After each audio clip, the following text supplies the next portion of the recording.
Having previously made a video about the Genesee region of New York State Parks on the occasion of 2024, the centennial of the New York State Parks Office of Parks, Recreation, and Historic Preservation, I would now like to continue with the next region to the west, the Niagara region, which covers the counties of Niagara and Erie, a piece of Lake Erie, Lake Ontario, and the river that connects them. There's a lot of natural history here, as well as human history from the past 400 years. But before I do that, I need to provide an important update. The Mohawk River State Park was transferred in June of 2024 to the town of Niskayuna. So Mohawk River State Park is no longer a state park, but it is still a park under a local government. Now let's begin. Golden Hill State Park is 510 acres, acquired by the state in 1962 on the former estate of Robert Newell, who was a shirt factory owner in the region. In the 1940s, the property was then sold to the Bethesda Full Gospel Church of Tonawanda, and after that to the state. In 2017, volunteers uncovered artifacts from the 5-acre Howell estate, such as its retaining walls within this park. It has hiking trails, camping, mobile home parking, and a boat launch. The 30 Mile Point Lighthouse is the unique place where you can stay overnight in this park. So the State Parks Agency has tents, yurts, RV parking, and a lighthouse where you can stay overnight. This lighthouse was built in 1876 because at Golden Hill, there were a lot of shipwrecks happening in the years prior to its construction. So it was built here to make navigating safer. In 1958, an automated 300 millimeter beacon was mounted on top of a small skeleton tower next to the lighthouse keeper, where you have the fog signal, and the Coast Guard personnel were removed from the station. In 2001, the keeper's house was open to overnight guests at Golden Hill State Park. So here's a map of it.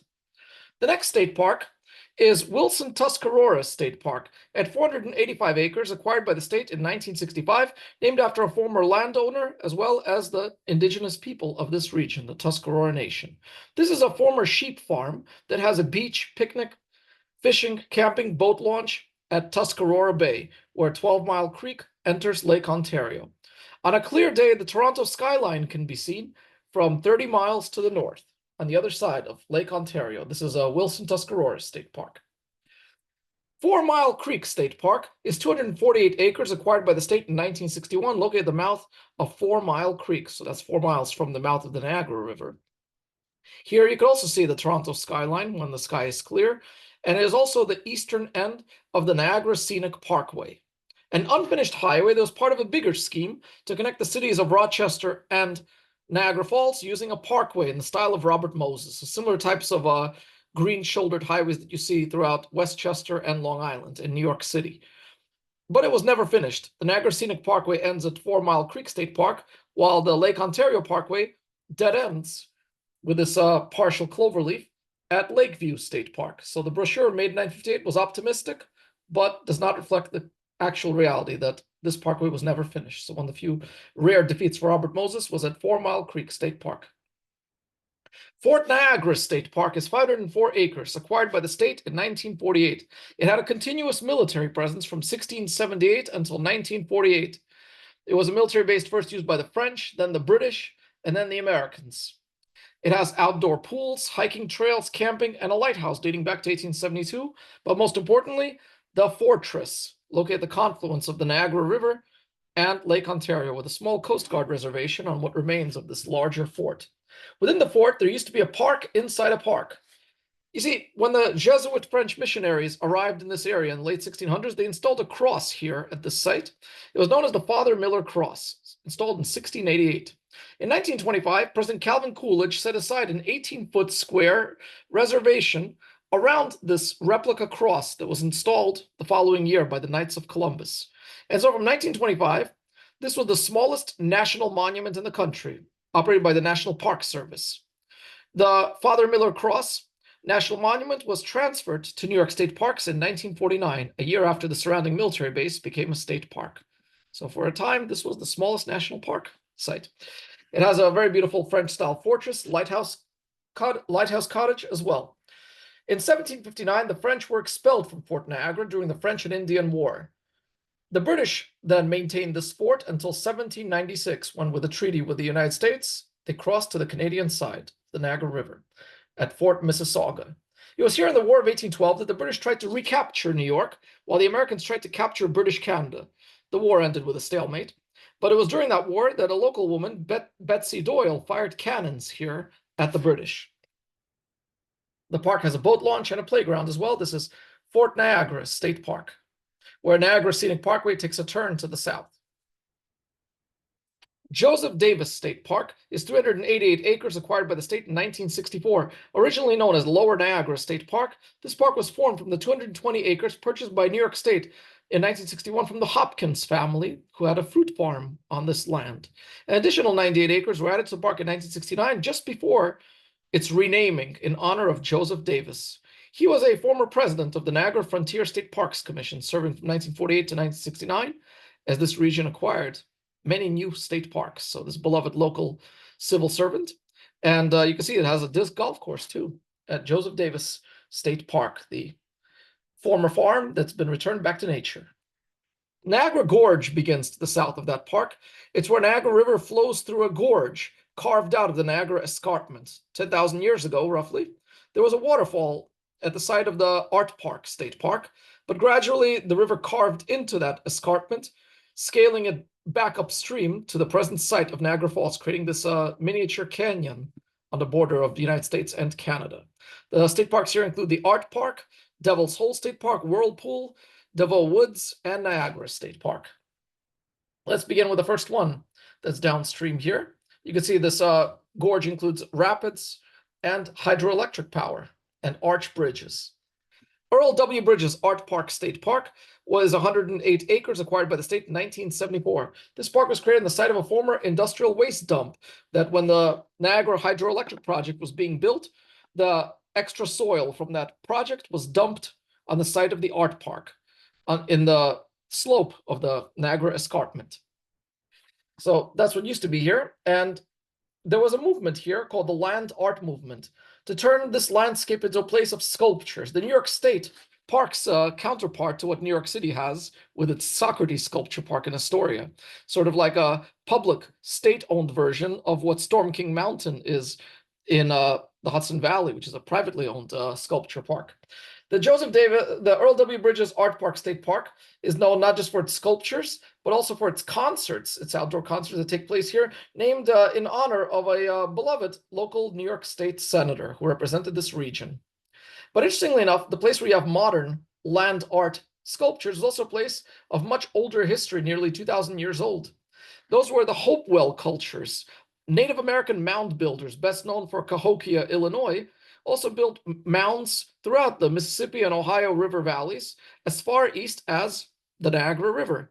And this one dates back somewhere from the years 160 to 180, with the settlement continuing here up to the year 500. We're not sure why it was abandoned as this mound returned to nature, but it is an important archaeological and holy site for the Native Americans on the site of Art Park, known as the Lewiston Mound. Devil's Hole State Park.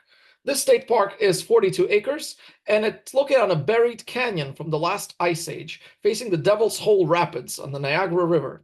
It was the site of a rare Native American victory in 1763 during the French and Indian War, when Chief Pontiac, a leader of the Ottawa people, led against the British presence in the Great Lakes. At the time, many of the natives supported the French, and they were on the losing side, but here the natives were successful, even as the French were not in the larger war. And for a good 20, 30 years, this land was native territory until later on the whites came back in the 1790s. Pontiac, of course, was the name later given to a town in Michigan and a car brand, but the battle known as the Devil's Hole Massacre took place here on September 14th, 1763. Within Devil's Hole, there is a Devil's Hole in the cliff that marks the presence of a buried gorge, the Lake Tonawanda outlet. Lake Tonawanda is a glacial lake, just like the Great Lakes. But while the Great Lakes are still here, Lake Tonawanda eventually drained into the Niagara River and disappeared. So geologists know where to find it on the map, as the rocks and the soil look a little bit different, but it is on the site of the Devil's Hole State Park. Within Devil's Hole State Park, there's also maps that show the geology of the area. It says here Old Channel, that was from the Tonawanda River. We have a small creek called Bloody Brook. You also have the pre-Wisconsin Buried Gorge on the Canadian side from the Whirlpool Rapids, where the Niagara River used to flow before the last ice age. And today's Niagara River flowing through the gorge towards the escarpment and then the plain along Lake Ontario, which used to be a much bigger lake called Iroquois. So this is within the Devil's Hole State Park. It was also here that from 1895 to 1935, there was a trolley service that ran along the rapids between New York and Canada, where people could marvel at the fast-flowing river of the Niagara until the 1890s. So just going back a little bit more to say a few more things about the Devil's Hole State Park. This state park has a small cavern hiking trail that descends 300 feet down to the Niagara Gorge.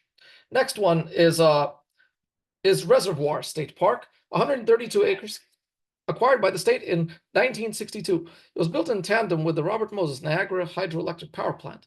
The park is owned and financially supported by the New York Power Authority and operated by New York State Parks.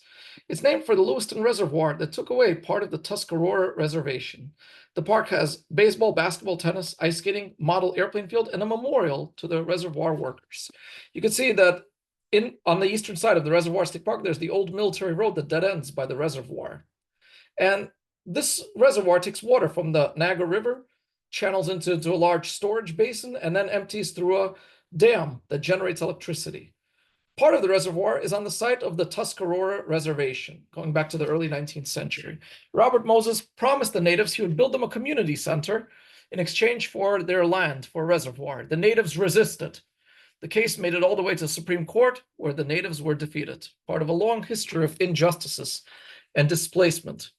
Robert Moses considered naming this the Tuscarora Reservoir, but the natives, I think, felt insulted as it was losing their land, and so it's known as the Lewiston Reservoir.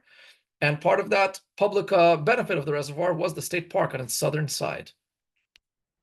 Whirlpool State Park. This state park is 109 acres, acquired by the state in 1928, located on a bluff overlooking Whirlpool Rapids, which is mostly within the Canadian side of the river. It is a former property of Samuel Deveau, who built a school nearby in the 1850s, charging visitors admission for viewing the Whirlpool Rapids from this cliff. 1858, he sold the parkland to the Buttery family, who first built a sawmill, but then recognized the tourism potential and built an elevator here in 1869, descending down to the riverside. It stood until 1898, and it had its own stop on the Niagara River Trolley that operated till 1935. Today, Whirlpool State Park has a visitor center, playground, and hiking trails along the gorge. On the other side of the Niagara Scenic Parkway from the Whirlpool State Park is Deveau Woods State Park at 51 acres, acquired by the state pretty recently in 2001. This site was developed in 1855 as a Deveau College for Orphans and Destitute Children by Judge Samuel Deveau and operated by the Episcopal Diocese of Western New York. Deveau was an investor in local railroads and bridges. Later on, this became a military prep school that operated until 1972. After that, the dorms were leased to Niagara University and then Niagara County Community College. Subsequently, they were abandoned. The park has sports fields and a vacant Gothic-style building called Shoalkopf Hall, as well as a trail connecting to the Whirlpool State Park and the Niagara River. And when I think of Shoalkopf Hall, it's a building that's not in use, its windows covered up, but what very often happens when a park acquires a historic mansion or building, that building could become an office, a community center, nature center, or perhaps a place to stay overnight. I certainly think this building should be brought back to life in some measure, but for now, I'm just happy that it wasn't demolished. The Shoalkopf Hall, with its Gothic German letters on the cornerstone, only 1929, though it looks much older. This is Deveau Woods State Park. The next state park in this video is the Niagara Falls State Park. This is the oldest state park in New York State and perhaps the nation, dating back to 1885. There's so much that could be said about it, but before I do that, I should point out that the title for the oldest state park is disputed, as Arkansas and Minnesota also have claims. Is it land that was acquired by the state for preservation? Is it a land that was a state reservation but then later called a state park, or is it a land that was always called a state park? What makes this the oldest state park? We'll talk about that, and there's so much more to cover, but I'd like to save that for part 2. For now, thank you so much for watching this video, and I look forward to giving you a full tour of the Niagara Falls State Park in part 2 of the video on the New York's Niagara region. Thank you so much.